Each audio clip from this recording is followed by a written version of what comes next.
السلام علیکم ورحمۃ اللہ وبرکاتہ۔ حضرات، آج ہم جانتے ہیں سورہ رحمان کی فضیلت و برکت، سورہ رحمان کے بے شمار فائدے، سورہ رحمان پڑھنے اور سننے کے فائدے۔ جو بندہ پڑھتا ہے تو پڑھنے کے فائدے ہوتے ہیں اس کو نصیب، جو سنتا ہے تو سننے کے۔ اگر کوئی بندہ پڑھ سکتا ہے تو صرف پڑھ لے، نہیں پڑھ سکتا تو صرف ایک مرتبہ سن لے، انشاءاللہ تبارک و تعالی سننے سے اس کی تمام پریشانیاں دور ہو جائیں گی۔ سب سے پہلے تو ہم یہ جانتے ہیں کہ سورہ رحمان کس بارے میں ہے اور کون سے رکوع پر ہے، اور یہ کون سی سورت ہے، کس جگہ پر نازل ہوئی تھی۔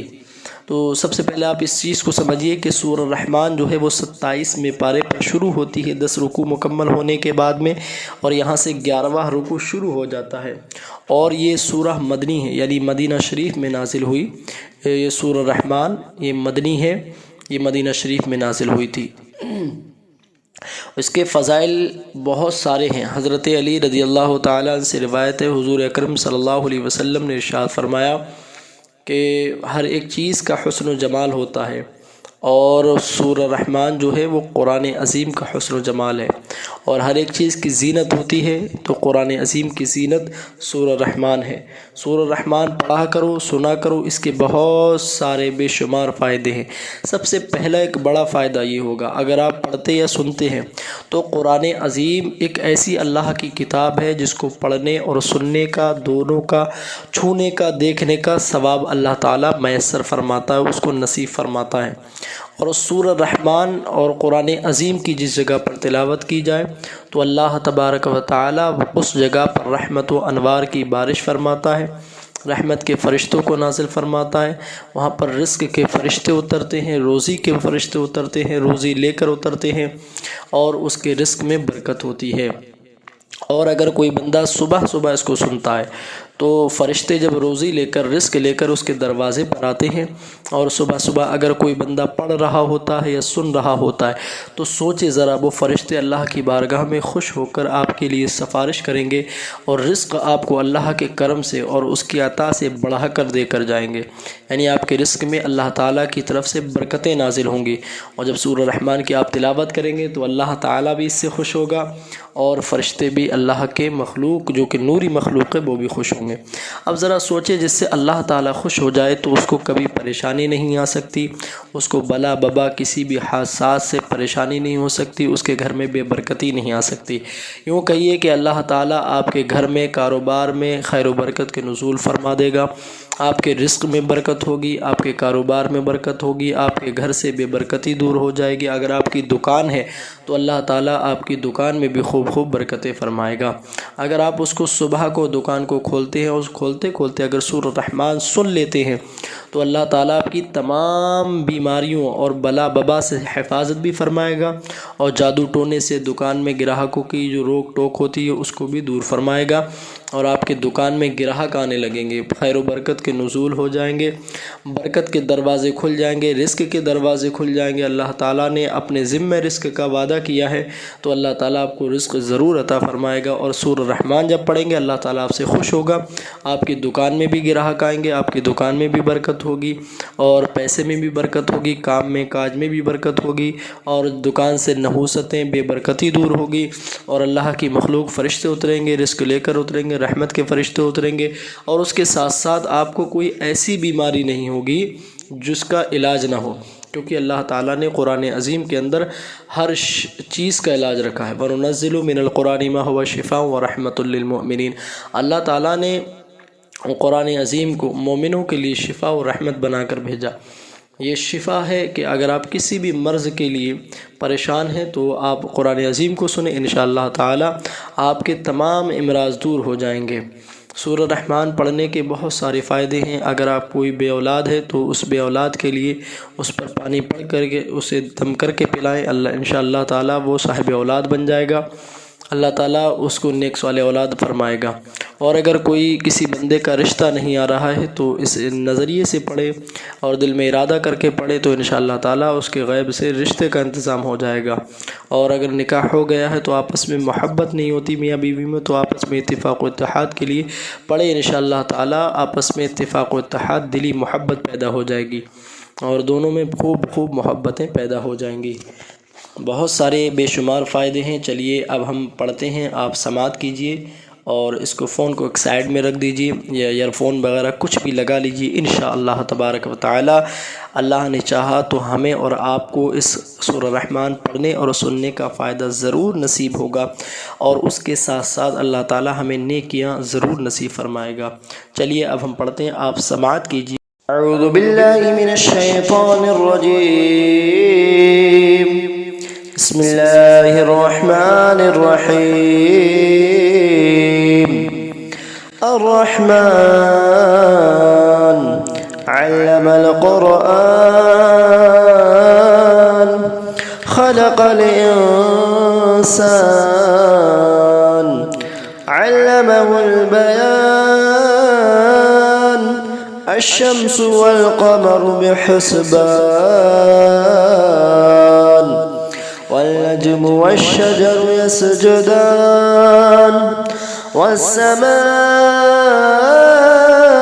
रफ़अहा व वضعल मीज़ान अल्ला ततग़ौ फ़िल मीज़ान वक़ीमुल वज़न बिलक़िस्ति वला तुख़सिरुल मीज़ान वल-अर्ज़ वضعहा लिल-अनाम फ़ीहा फ़ाकिहतुन वन-नख़्लु ज़ातुल अकमाम वल-हब्बु ज़ुल-अस्फ़ि war-रैहान फ़बिअय्यि आलाइ रब्बिकुमा तुकज़्ज़िबान खलक़ल इंसान मिन सलसालिन कल-फ़ख़्ख़ार वखलक़ल जन्न मिन मारिजिम मिन नार फ़बिअय्यि आलाइ रब्बिकुमा तुकज़्ज़िबान रब्बुल मशरिक़ैनि व रब्बुल मग़रिबैन फ़बिअय्यि आलाइ रब्बिकुमा तुकज़्ज़िबान मरजल बहरैनि यल्तक़ियान बैनहुमा बरज़ख़ुन ला यबग़ियान फ़बिअय्यि आलाइ रब्बिकुमा तुकज़्ज़िबान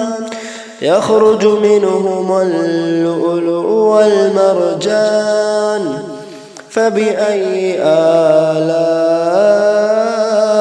रब्बिकुमा तुकज़्ज़िबान वलहुल जवारिल मुंशआतु फ़िल बहरि कल-अ'लाम फ़बिअय्यि आलाइ रब्बिकुमा तुकज़्ज़िबान कुल्लु मन अलैहा फ़ान वयबक़ा वजहु रब्बिका ज़ुल जलालि वल इकराम फ़बिअय्यि आलाइ रब्बिकुमा तुकज़्ज़िबान यसअलुहु मन फ़िस समावाति वल अर्द कुल्ल यौमिन हुवा फ़ी शअन फ़बिअय्यि आलाइ रब्बिकुमा तुकज़्ज़िबान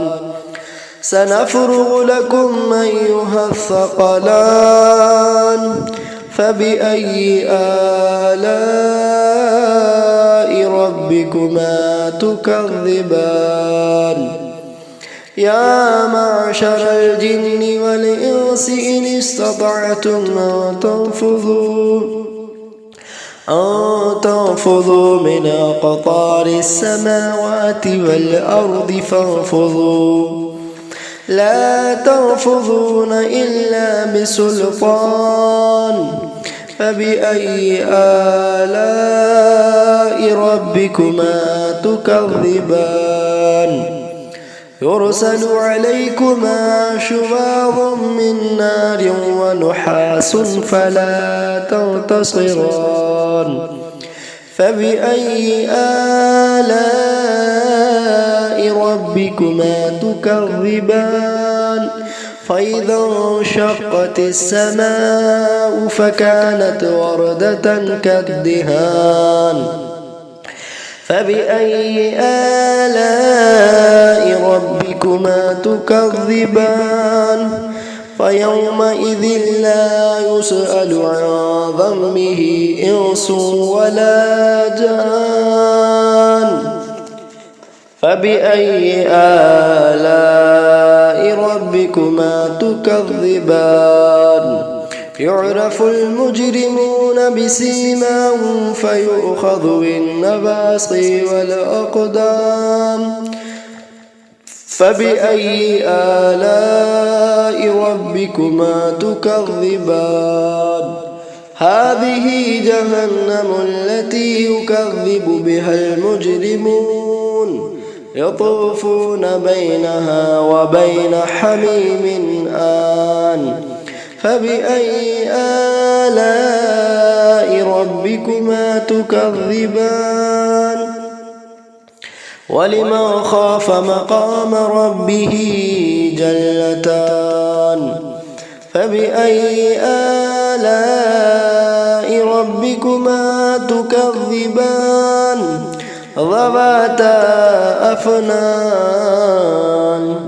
فبأي آلاء ربكما تكذبان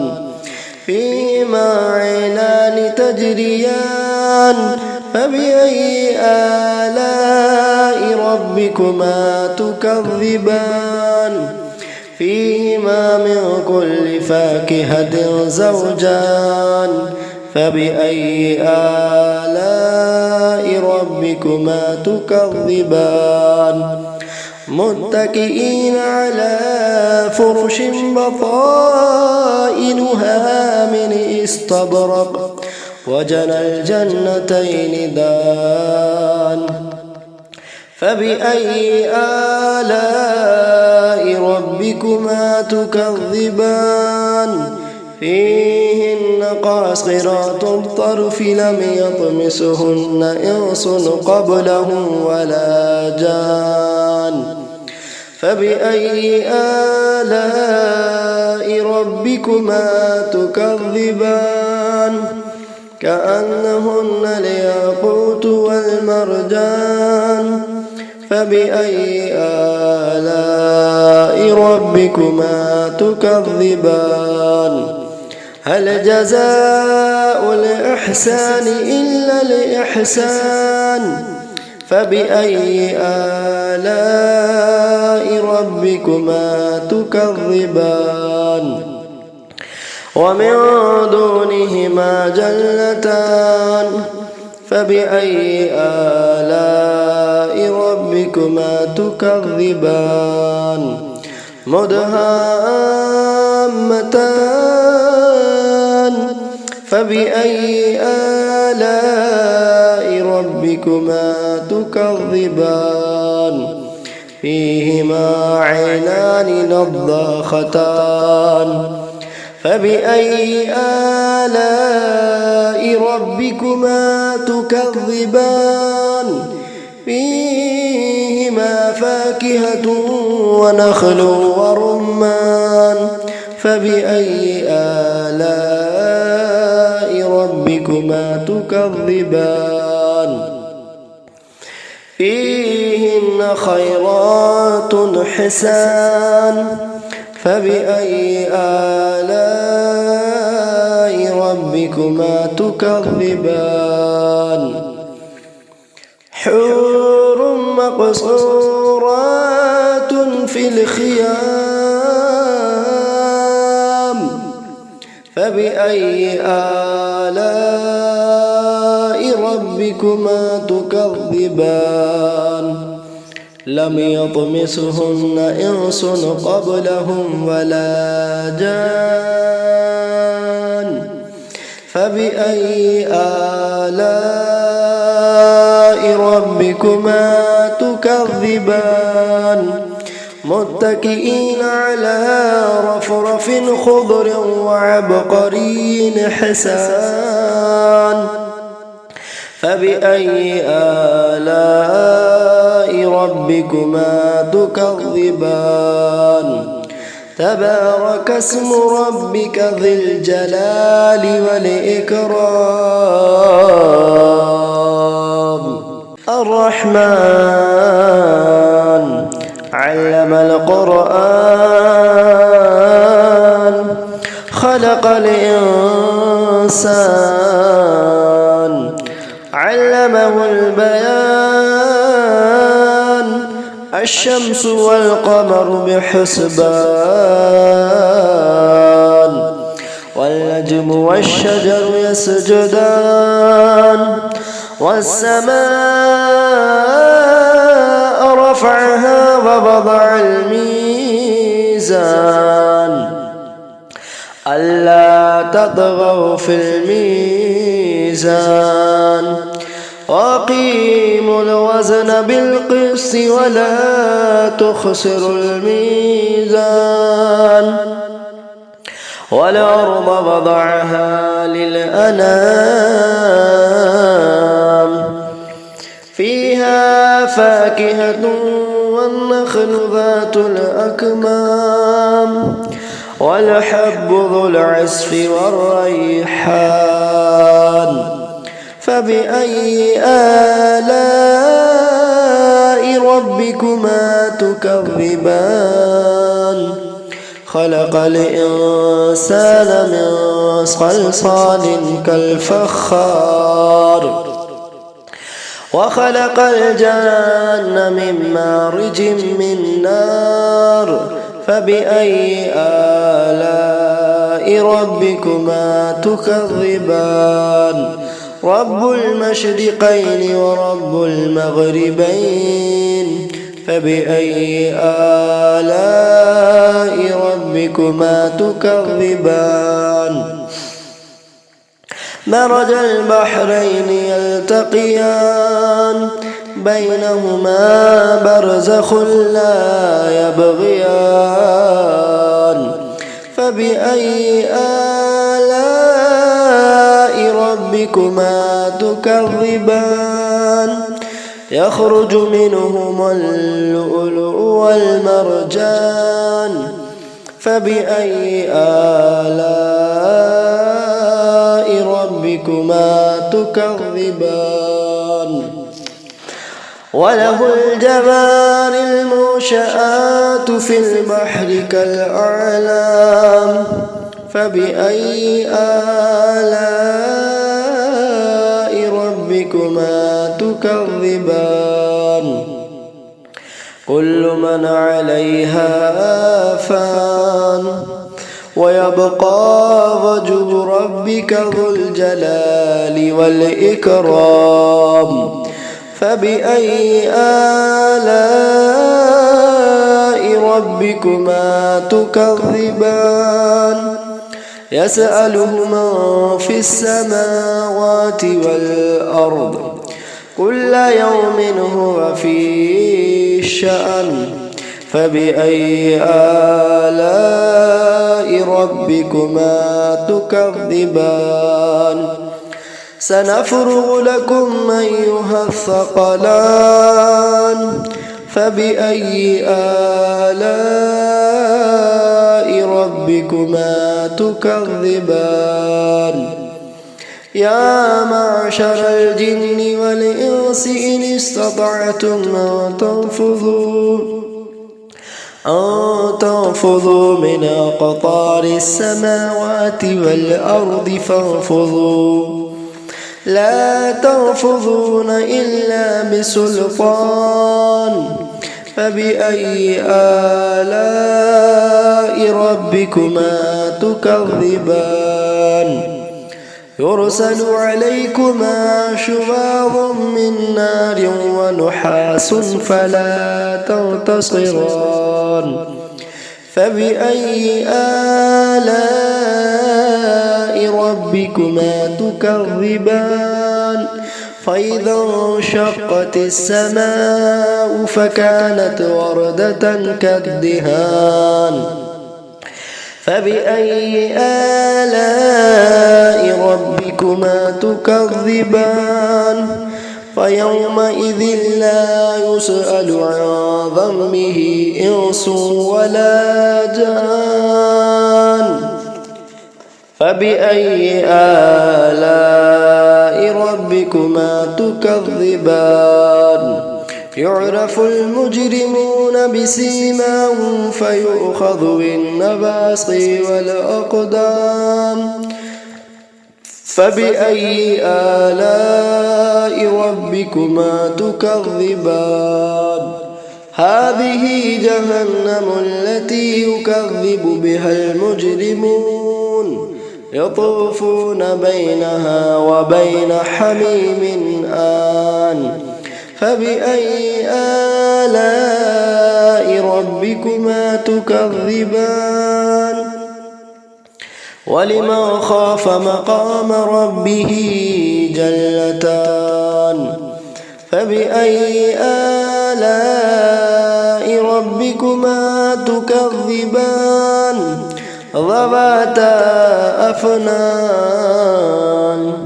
فبأي آلاء ربكما تكذبان فيهما عينان تجريان فبأي آلاء ربكما تكذبان فيهما من كل فاكهة زوجان فبأي آلاء ربكما تكذبان متكئين على فرش بطائنها من استبرق وجنى الجنتين دان فبأي آلاء ربكما تكذبان فيهن قاصرات الطرف لم يطمسهن إنس قبلهم ولا جان فبأي آلاء ربكما تكذبان كأنهن الياقوت والمرجان فبأي آلاء ربكما تكذبان هل جزاء الإحسان إلا الإحسان فبأي آلاء ربكما تكذبان ومن دونهما جنتان فبأي آلاء ربكما تكذبان مدهامتان فبأي آلاء ربكما تكذبان فيهما عينان نضاختان فبأي آلاء ربكما تكذبان فيهما فاكهة ونخل ورمان فبأي آلاء ربكما تكذبان فيهن خيرات حسان فبأي آلاء ربكما تكذبان حور مقصورات في الخيام فبأي آلاء ربكما تكذبان لم يطمسهن إنس قبلهم ولا جان فبأي آلاء ربكما تكذبان متكئين على رفرف خضر وعبقري حسان فبأي آلاء ربكما تكذبان تبارك اسم ربك ذي الجلال والإكرام۔ حضرات، یہاں سے سورہ الرحمن مکمل ہوئی۔ اب آئیے مختصر سی ہم دعا کرتے ہیں۔ یا اللہ تبارک و تعالی، جو سورہ الرحمن پڑھی ہے، یا اللہ اس کے پڑھنے میں کوئی غلطی ہو سے معاف عطا فرما۔ یا اللہ ہمارے اس پڑھنے سننے کو اپنی بارگاہ میں قبول فرما۔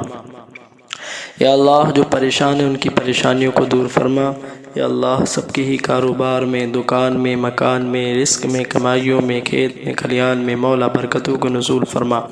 یا اللہ جن کی دکانوں میں گراہک نہیں آتے ان کی دکانوں میں خیر و برکت کے نزول فرما۔ یا اللہ تمام ہی امت مسلمہ کی مولا غیب سے مدد امداد عطا فرما۔ مولا ہندوستان کی حفاظت فرما، حالات ہندوستان کی حفاظت فرما، آپس میں اتفاق و اتحاد، دلی محبت پیدا فرما، نا اتفاقیوں سے سب کی حفاظت فرما۔ یا اللہ تبارک و تعالی جو پریشان ہیں ان کی پریشانی کو دور فرما، جو بے اولاد ہیں ان کو نیک صالح اولاد عطا فرما، جو اولاد والے ہیں اپنے والدین کا، اپنے بچوں کا ان کو فرما بردار بنا۔ یا اللہ ان کی عمر میں برکت عطا فرما، جن کے مولا رشتے نہیں آ رہے ان کے غیب سے رشتوں کے انتظامات عطا فرما۔ یا اللہ آپس میں بھائی چارے کے ساتھ زندگی گزارنے کی توفیق عطا فرما۔ یا اللہ جو بے اولاد ہیں ان کو نیک صالح اولاد عطا فرما۔ یا اللہ ہم سب پر اپنا فضل کرم رحم عطا فرما۔ یا اللہ تمام ہی امت مسلمہ کی حفاظت فرما۔ یا اللہ بھائی چارے کے ساتھ رہنے کی، زندگی گزارنے کی توفیق عطا فرما۔ یا اللہ ہمارے اس ہندوستان کی حفاظت فرما۔ یا اللہ ہمیں اپنے ہندوستان سے محبت کرنے کی اور گہری محبت عطا فرما۔ یا اللہ تمام بلا ببا سے ہندوستان کی حفاظت فرما۔ یا اللہ جو پریشان ہیں ان کی پریشانی کو دور فرما، جو بیمار ہیں انہیں شفا عطا فرما، جو قرض میں مبتلا ہے مولا قرض سے نجات عطا فرما، سب کی مولا غیب سے مدد فرما، سب پر اپنا فضل کرم رحم عطا فرما۔ جب دم واپسی اللہ لپر لا الہ الا